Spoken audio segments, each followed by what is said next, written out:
And joining me now is Charles Richardson, our political analyst for the evening. Let's get through some of these graphics first before we get into our chat.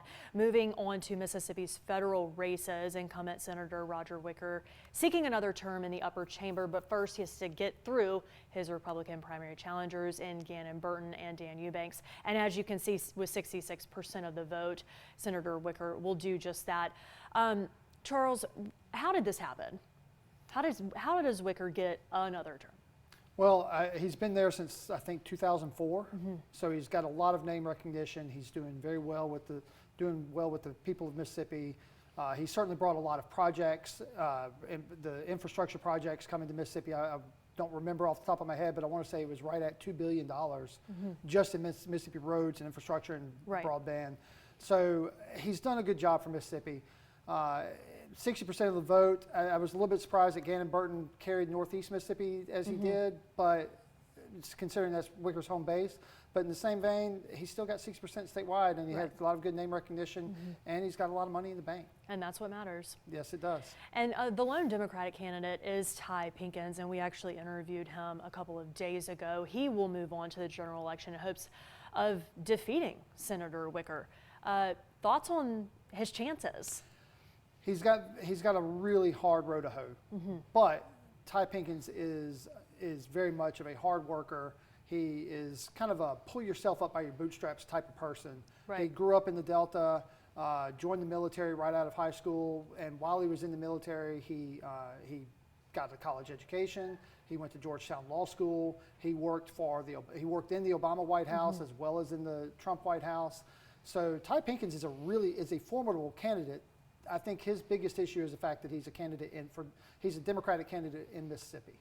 And speaking of him being a Democratic candidate in our state, we haven't had one elected to the Senate since 1982 for Mississippi. How big would that be if he were to surprise everybody? How big would that be? I think that would be monumental, and we would also say that I would also argue that if Ty Pinkins were to win, then Joe Biden would also be get all the electoral college votes out of Mississippi as well, which I think both are likely not to happen. But having said that, Ty Pinkins is a really strong candidate, and I think he has a bright future in Mississippi politics, just maybe not this time around. All right. Now, of course, the presidential race is obviously, it's the biggest one, but it's also the biggest one because it's a rematch, as some people like to call it. Dive into that. I want to know your thoughts on this one for 2024. The rematch is what's going to be most interesting, in my opinion, because 4 years ago we had record turnout across the country. 160 million people voted.